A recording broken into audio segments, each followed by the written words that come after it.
तो फिर से मेरे पीछे क्यों आ गई?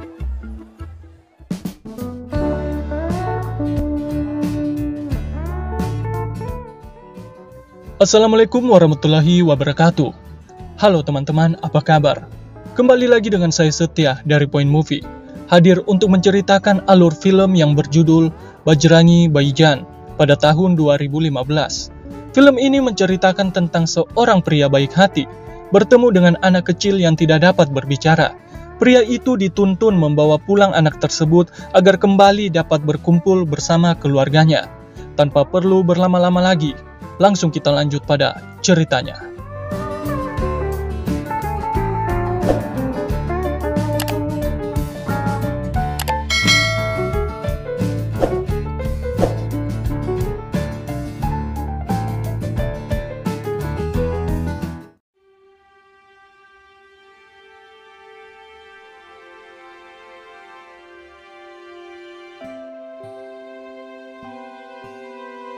Cerita dimulai di sebuah desa yang berada di bukit negara Pakistan. Kita akan mengikuti seorang tokoh anak kecil bernama Syahida. Pada sore hari, sebelum petang menjelang, Syahida yang bermain waktu itu memburu roda mainannya yang terlepas. Malangnya, Syahida terjatuh ke jurang yang begitu tinggi.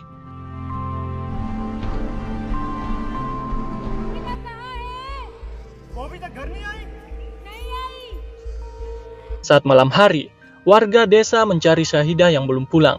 Syahida berhasil ditemukan di sebuah batang pohon mati di tepi jurang.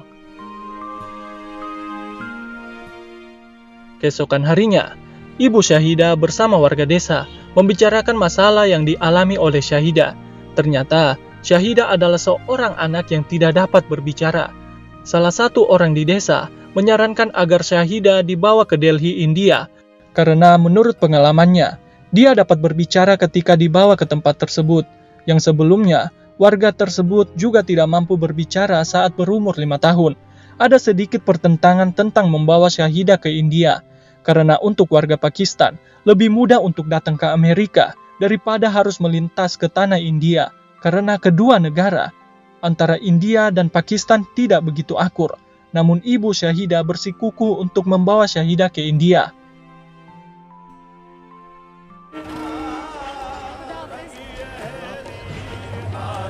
Singkat cerita, ibu Syahida dan juga Syahida pergi ke India menuju tempat suci yang dibicarakan waktu itu. Ketika mereka hendak pulang, kembali ke Pakistan, kereta yang mereka naiki harus berhenti saat malam hari, karena ada gangguan teknis. Semua orang tengah tidur nyenyak. Syahida yang terbangun, keluar dari kereta saat melihat seekor anak kambing yang masuk ke dalam lubang, dan Syahida menolong kambing tersebut. Kereta yang mereka tumpangi berjalan begitu saja, meninggalkan Syahida yang tak dapat berbicara di negara yang begitu asing baginya.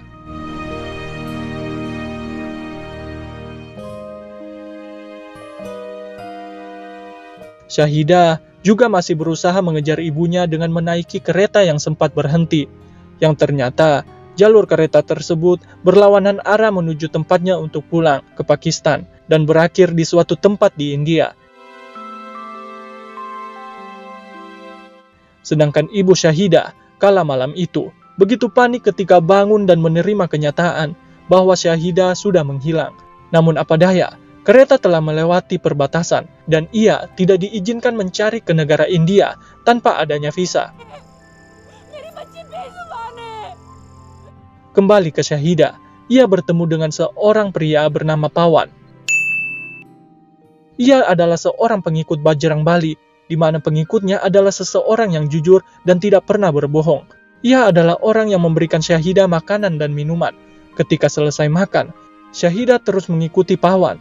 Namun Pawan yang kebingungan menyuruh Syahida untuk duduk menunggu sendiri di depan patung dewa. Lantas, ketika Pawan hendak pulang, ternyata Syahida masih berusaha mengikuti Pawan. Lalu Pawan berniat untuk membawa Syahida di kantor polisi. Namun ia tidak dapat menitipkan Syahida di sana.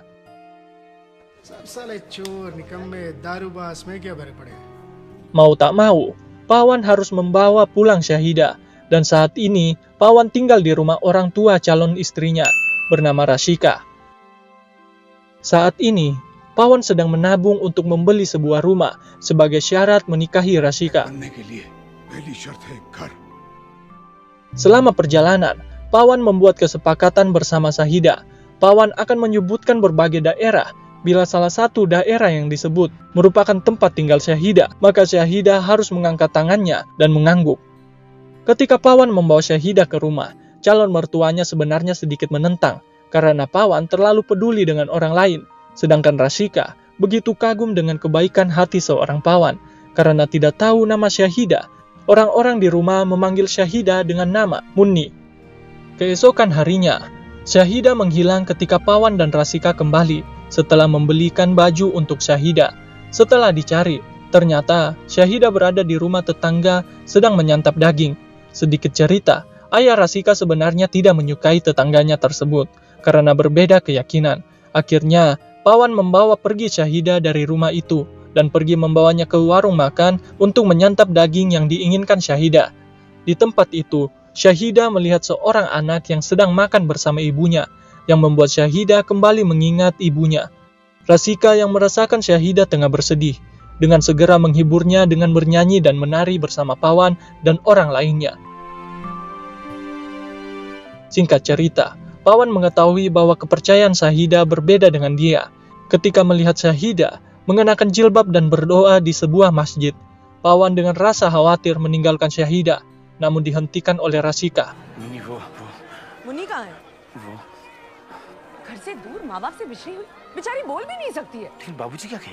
Rasika menyadarkan Pawan bahwa ia jatuh cinta dengan Pawan karena hati Pawan yang selalu baik kepada siapapun. Yang mau membantu seseorang tidak perlu memandang agama ataupun kasta seseorang. Mereka berdua pun masuk kembali ke dalam masjid untuk menjemput kembali Syahida.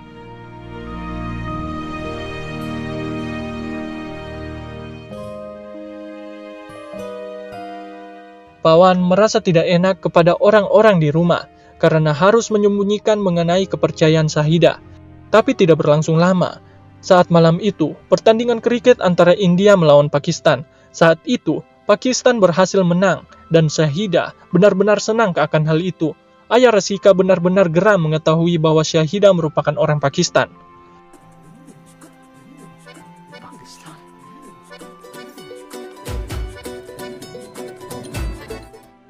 Ayah Rasika meminta pada Pawan untuk membawa Syahida ke kantor kedutaan. Ketika esok hari, Syahida dibawa ke kantor kedutaan Pakistan. Namun sayangnya, Syahida tidak dapat kembali ke Pakistan karena ia tidak mempunyai paspor. Saat itu, kantor kedutaan Pakistan sedang didemo oleh warga India hingga berubah menjadi ricuh. Akhirnya, pada hari itu, kantor kedutaan ditutup selama 1 bulan penuh. Tidak kehabisan akal, Syahida dibawa ke salah satu orang yang bekerja sebagai travel agent. Syahida dipaksa untuk pulang bersama orang tersebut.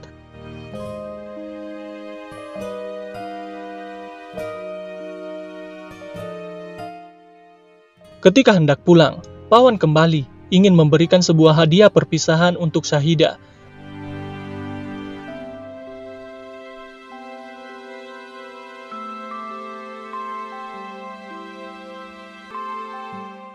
Betapa terkejutnya Pawan ketika mengetahui bahwa orang tersebut berniat untuk memberikan Syahida ke pemilik usaha rumah bordil.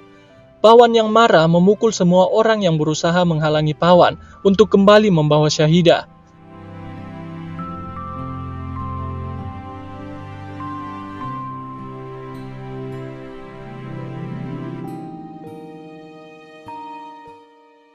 Karena tidak ada cara lain untuk membawa Syahida, akhirnya Pawan berniat membawa Syahida dengan menyeberang langsung ke daerah perbatasan. Rencananya tersebut hanya diketahui oleh Rasika.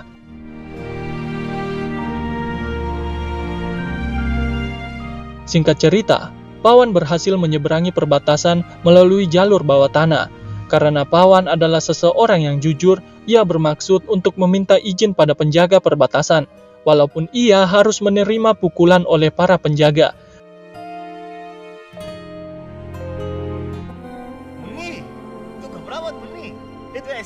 Namun karena keteguhan dan kejujurannya, Pawan berhasil meluluhkan hati kepala penjaga perbatasan.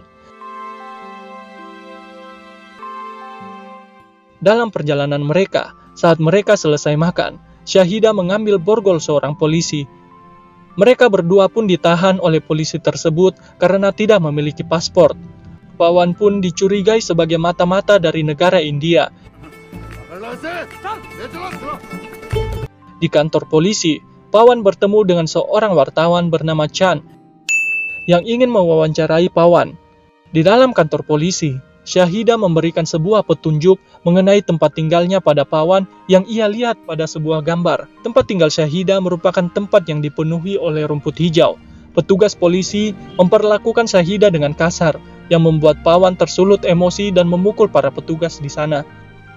Akhirnya, Pawan dan Syahidah dapat melarikan diri dari mereka. Chan yang melihat mereka lari menaiki sebuah bus, mengikuti mereka secara diam-diam, dan langsung menelpon petugas polisi tersebut tentang keberadaan Pawan saat ini. Pawan sedikit bercerita pada seseorang tentang tujuannya mengantar pulang Syahidah yang datang jauh dari India tanpa visa maupun paspor. Ceritanya tersebut terdengar oleh Chan, yang membuatnya ingin membantu Pawan dalam pencarian tempat tinggal sekaligus orang tua Syahidah di Pakistan.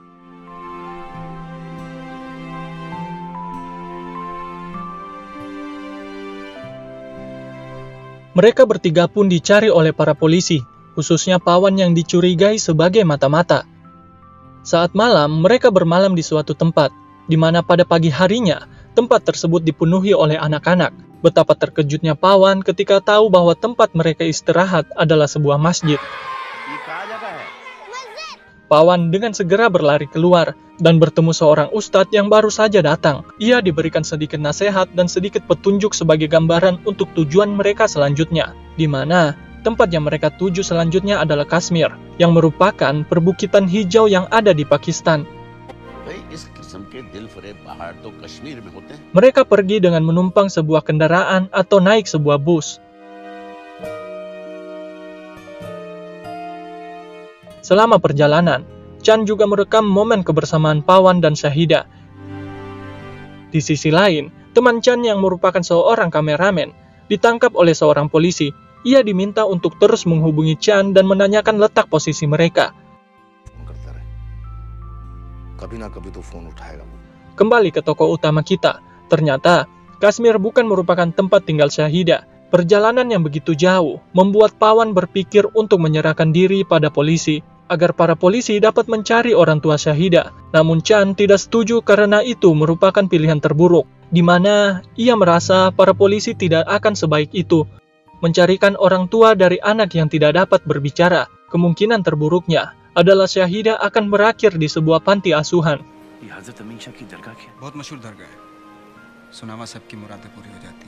Karena tidak memiliki tujuan, Pawan meminta Chan untuk dibawa ke tempat suci bernama Hazrat Amin. Tujuan mereka juga diberitahukan oleh teman Chan yang tiba-tiba menelpon, di mana para polisi mendengar perbicaraan mereka. Keesokan harinya, di pagi hari, mereka datang ke Hazrat Amin. Chan memisahkan diri dari Pawan dan Syahidah untuk membuat sebuah video tentang pemuda India yang datang jauh tanpa visa maupun paspor demi memulangkan seorang anak Pakistan. Chan langsung mengunggah video tersebut ke media sosial. Ia juga mendapati temannya bersama beberapa polisi yang mencari mereka. Chan secara diam-diam menghampiri Pawan untuk segera pergi.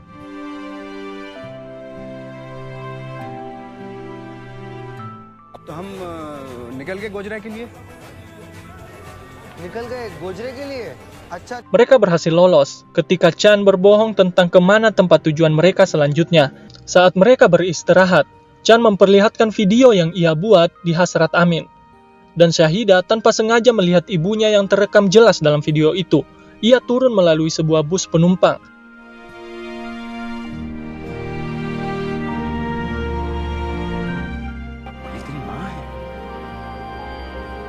Kemudian, keesokan harinya, mereka menunggu bus itu, menanyakan rute persinggahan mereka. Supir bus menyebutkan satu persatu nama daerah yang akan dilalui, dan salah satunya adalah nama desa tempat tinggal Syahidah, yaitu Sultanpur.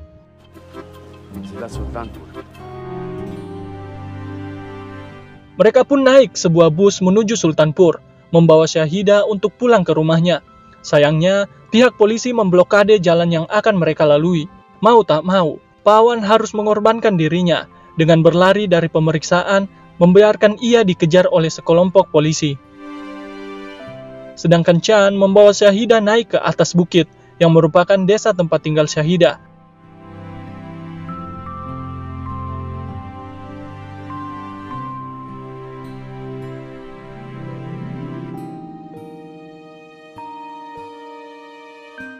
Syahida akhirnya dapat bertemu ibunya. Haru tangis seorang ibu tak dapat tertahankan. Di balik pertemuan itu juga ada perpisahan. Syahida kini tidak dapat bertemu Pawan. Pawan dikejar hingga berhenti ketika ia terkena tembakan.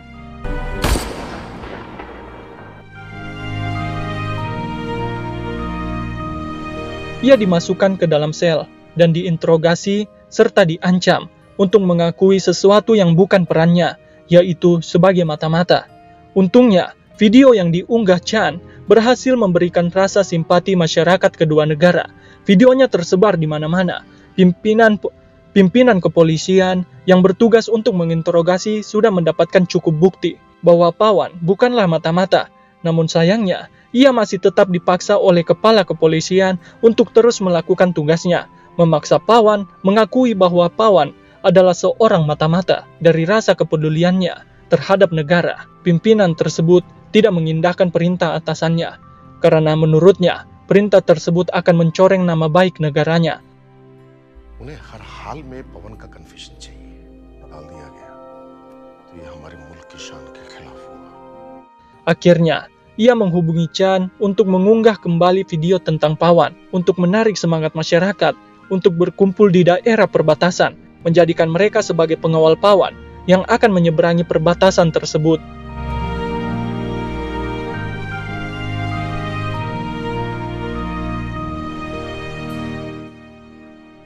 Di akhir cerita, masyarakat Pakistan dan juga India berkumpul di area perbatasan mereka, membuka gerbang perbatasan yang tertutup, dan mempersilahkan Pawan menyeberang kembali ke negaranya. Sebelum itu, ia bertemu dengan Chan, dan Chan memberitahukan bahwa Syahida telah bertemu dengan orang tuanya.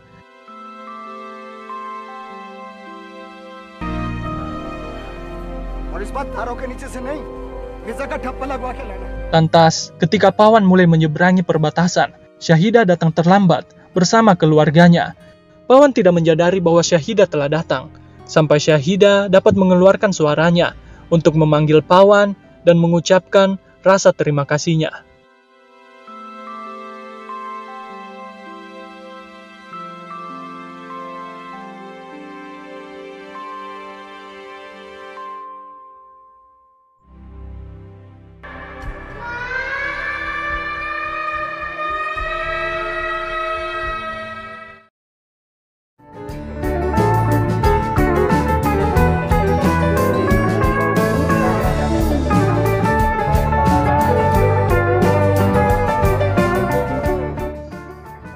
Oke teman-teman, selesai sudah ceritanya.